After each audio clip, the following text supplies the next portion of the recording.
After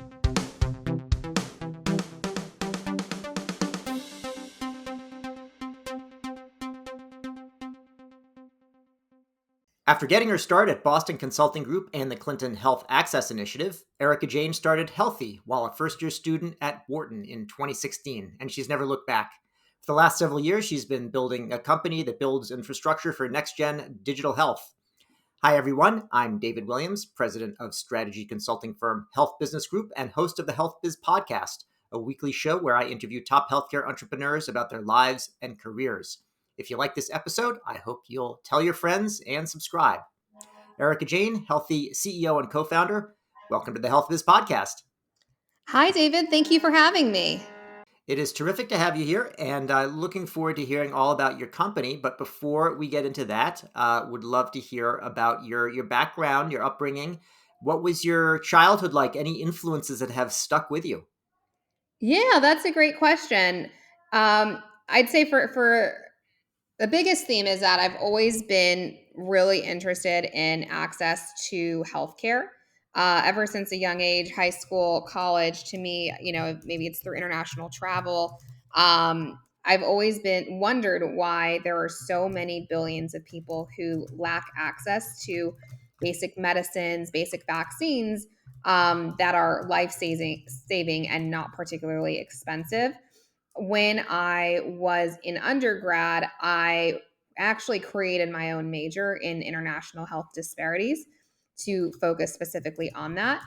And what's really interesting is that my day to day is and the company is different, but I really do have a passion for making sure that people have access to healthcare. And I'm so lucky to be able to do that today.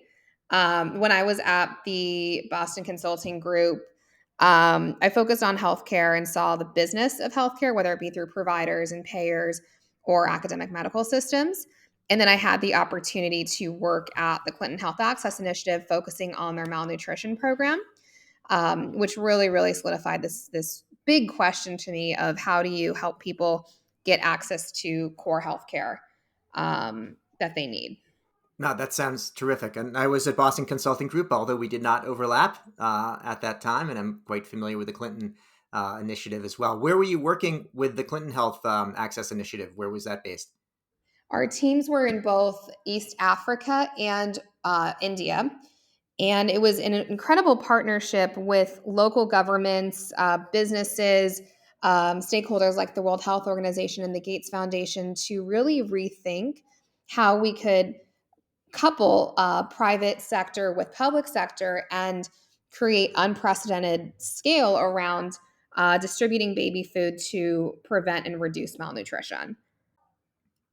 That sounds good. So after, sort of figuring out from an early age what you wanted to do, had your own undergrad major, it's customized major, and then kind of getting the right jump on at BCG and Clinton.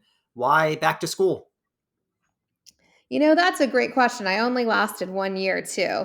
I did consulting for a few years and I thought it was a great experience to see the types of business conversations that are happening, be in the room, um, get started in my career post college. I knew that I didn't want to stick with consulting for a while. I didn't, take sponsorship. I really said, hi, I don't really know what I'm going to do next, but I'd like to figure it out. So I think business school is a great stomping ground for that. But even in business school, I didn't enter with the intention of starting a company. Like most great things in my life, it just happened and I stumbled upon this big problem. And that was really the foundation for Healthy. Oh, that's great. So how did it get started? Since I understand it started right in your first year, and if not just that, your first semester. How did it sort of get sparked? Great question. So I had been watching my parents go through the process of working with a corporate wellness team. My dad's employer started offering benefits related to, free massages, a dietitian on site, chiropractic care, physician services that went well beyond a traditional primary care visit once to twice a year. And over the course of about a year, they both lost 35 pounds each. And, 8 years later, fast forward, it has still continued to transform their lifestyle. I saw that, and going back to the central question of what I've been interested in, and I said, why isn't this type of care accessible to everyone? You look at the statistics in America around obesity, cost of healthcare, focus on reactivity. But if you really start to focus on prevention and personalized care and relationships between providers of care and receivers of care, you can really start to change the paradigm by which healthcare is delivered. So I met my co founder and we started digging into the industry. And what we found was that there was no technology that really centered around the relationship between providers of care and receivers of care. Every EMR platform had really been focused and optimized around maximizing medical reimbursement and medical dollars. And on top of that, really, really centered around one time in person episodic care. And when you think about nutrition and behavioral health, you really need to take a step back and say it's the day to day interactions, accountability, relationships that are going to drive 95% of the healthcare outcome, not actually going to see the provider. And so we took a step back. We realized that we needed to stand up both an EMR and client engagement platform in order to meet the needs of these providers. So that's what we started building and selling. Sounds ambitious and good. I mean, I think the reason that the EMRs are based on getting paid is because that's how there's a return on investment to buy the EMR in the first place. So how do you break out of that? You have to really focus on the mission that you're trying to accomplish. You can't optimize for something that if you don't totally believe in it. If we're trying to reduce the cost of healthcare and increase patient experience and outcomes, then we want to take a step back and rethink the paradigm and say, well, what's going to actually drive relationships? What's going to actually drive accountability? And we're so lucky to work with such incredible customers today who are changing the nature of what healthcare delivery really looks like. And our customers range in the types of care they're providing, from women's health to MSK to COPD to behavioral health to nutritional care and weight loss to so many more. But the common theme is I'm building long term relationships with my members. I am focused on the day to day interactions and the week to week interactions. I couple async with synchronous care, and I'm really focused on building an experience. So I really view Healthy in this camp of opening a category of how healthcare should be delivered versus how other platforms and systems have been doing it for years and years and years, which is clearly not working. Got it. And what were the first few years like in terms of, building up the team, figuring out the product and market fit? Because clearly you had a good insight into what was needed, had the mission and so on, but it takes a lot to go from that, especially, even though you'd had the previous work experience, but just sort of still being in school to figure that all out to make it work. The early days of a startup are so much fun. You are starting from a blank slate, really thinking through the foundations of what's the product I'm going to build? How am I going to provide value to my customers? What do they want? How do I think about pricing? How do I think about team building? Uh, and a lot of that still continues 7 years in. One of the things that Healthie's really been built on from day one, and something that we're very, very proud of, is that we are genuinely customer first and base our roadmaps, our thought processes, our operations on talking to customers, spending as much time with our customers as we can. And that ethos has not changed as we've scaled. And so during the early days, I remember Kevin and I would spend our days just talking to customers and then just building out based on what they were asking for and what they wanted. So that's really, I think, the foundation of Healthy. And it's really just continued since, and something that I reflect on very fondly as being something that has set us up for success today. What were you doing initially for funding? Great question. So we were on campus at Penn. Our first checks in were in the range of $200 to $1,000 to $3,000. And it was some of those on campus grants. We actually got rejected from almost every on campus business plan competition and review. So, to anyone listening who is early stage on a campus, those rejections have absolutely nothing to do with your company's prospects and viability. And our first institutional check in was from Dorm Room Fund. From there, we went through the Techstars program in New York City and raised a seed round thereafter. Got it. So, where are things today? If we look at 2022, toward the end of 2022, there's been a lot, obviously, with the public health emergency that's changed on things like telehealth.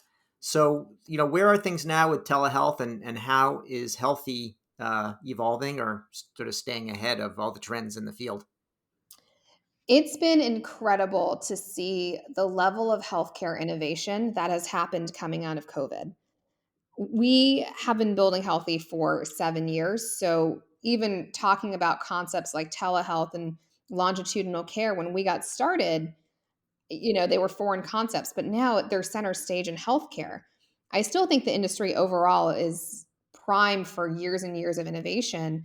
It's so exciting to see the level of momentum, innovation, and activity, which is obviously, partially accounted for because of the unprecedented level of venture funding. But if you take a step back, there is so much room for opportunity in healthcare overall. And where Healthy fits in today is we're the infrastructure upon which all of these next gen innovative healthcare companies are building. They can't use traditional EMRs like Athena, and there's no need for them to build all of this in house because it's not differentiated. And so, Healthy allows our customers to focus on what makes them unique and special, which is innovative care models, care delivery, clinical outcomes, beautiful experiences to their members. And we can take on all of the back end rails and infrastructure for them. It's such an incredible place to be because we are seeing so much excellence happen with our customers, and we're so proud to be supporting them. In terms of who we work with behavioral health companies, MSK companies, nutrition and weight loss startups of all sizes and stages, as well as the incumbents in this space, retailers, grocery stores, medical clinics, all of whom are needing to prop up and scale virtual first care. Got it. And what kind of impact do you enable them to have, let's say, compared with what they would do if they took a different approach? It's a savings of both time and money, and also the expansion of capabilities that they are able to offer. So, in the case of time and money, building a successful company, in my opinion, comes down to focus and realizing that we've got to focus on the problem at hand and not try to rebuild everything. Otherwise, that takes time, it takes money, it takes resources, and it's distraction from providing core value. I go back to the fact that we use Stripe as our payment processor behind the scenes, and we've built extensively on Stripe. But it doesn't make sense for Healthy to build out its own payment processor because it's not differentiated to our business. As a result, Healthy is able to build Healthy. To our customers, if our customers are able to leverage our scheduling platform, client engagement platform, and EMR, then they are able to focus on what is unique and differentiating. In the case of a women's health startup offering prenatal and postpartum care, they're able to really, really think about the experience. What are the programs and educational resources that moms and parents to be need? On the postpartum side, what are the types of behavioral health specialists that women and new parents need in order to make sure they're navigating those first few months right? And those are really, really big, meaty, and important problems that need the smartest minds on them. And our customers are able to really focus on that and be best in class on that because we're taking care of a lot of their infrastructure and technology back end needs. Now, I think you relatively recently raised, I think, a Series A. Is that right? And what's the intention there? Yeah, so we were profitable for 5 years. Earlier this year, we decided to take on more capital because we realized that there's such a large opportunity to really become the de facto solution for virtual first healthcare organizations. And it made sense to bring on some great investors, customers who had been wanting to invest in Healthy for years, and industry partners who would be the biggest advocates of us and what we were building. So the intent of that is fewfold. One is to build out and continue building out the developer experience. Healthy has an API first platform, but there is a large opportunity for us to continue to build out SDKs and overall dev experience. The second of that is we're actually rolling out a marketplace for other great health tech companies that offer parts of the stack that our customers need. It's really important for us to be a part of building bridges to connect data and making sure that our customers are able to have the exact tools that they need to provide care. I think previous EHR platforms, Epic being the classic example, they built walls around their data as part of just business moat and business integrity. I really view Healthy as ushering in this new era of how technology should be built in healthcare, which is API first and building bridges with other tools and companies to enable our shared customers. So we're really, really pushing out the marketplace and then just continuing to build out features that our customers continue to ask for. Now, probably if I'd asked you 3 years ago, what the world was going to look like and how things were going to change, it would have been hard to predict it. Maybe you would have had it right. It sounds like you're already looking ahead based on this fundraising and what you're doing with the expansion. But paint a picture of what the world looks like, 3 or 5 years down the line from Healthy's perspective. The advent of consumer driven healthcare, people are going to have a women's health concierge service. They're going to have someone that they turn to for behavioral health. They're going to have someone that they turn to work with a loved one through a caregiving platform. And it's creating this new category of healthcare experience that is happening outside of the hospital's four walls, whether that's at home or virtual or a combination of thereof. It's really creating this new category in healthcare that is centered around personalized healthcare experiences that is very, very consumer driven, which is in many ways the opposite of how healthcare has been delivered to date. Got it. Well, let me turn away from all the company building conversation and close out with asking you about any recommendations for books. Is there anything that you have read lately that you would recommend or even read in the distant past? My favorite business building book to date is still Hard Thing About Hard Things. I've read so many of these business books, and I think they all have gems and tidbits to take away from just reading about other entrepreneurial journeys. But that's the book that I go back to and say, look, we're building a multi-billion-dollar business for the long haul. These journeys take 10 to 15 years, no matter how fast we think we can go. And there are so many ups and downs and turns along the journey, and so many exciting milestones and updates and process improvements to make. But business building is really, really fun. It's just really accepting truths and keeping on going. That book happens to be the most recommended book by founders on the HealthBiz podcast. So I did read it about a year ago. And what struck me is certainly, some of those things that are not told in other books. It's also a fairly, it's, I don't want to say an old book, but it's not from the really recent past. So it's interesting that nobody else has come up with something as good or better since then, because I would agree with you. Yeah. And hopefully someone does come up with a better option Yeah. because I'd love to read it. Sounds good. Well, Erica Jain, co-founder and CEO of Healthie, I want to thank you for your time today on the HealthBiz podcast. Thank you for having me. Appreciate it. You've been listening to the HealthBiz podcast with me, David Williams, president of Health Business Group. I conduct in-depth interviews with leaders in healthcare business and policy. If you like what you hear, go ahead and subscribe on your favorite service. While you're at it, go ahead and subscribe on your second and third favorite services as well. There's more good stuff to come, and you won't want to miss an episode. If your organization is seeking strategy consulting services in healthcare, check out our website, healthbusinessgroup.com.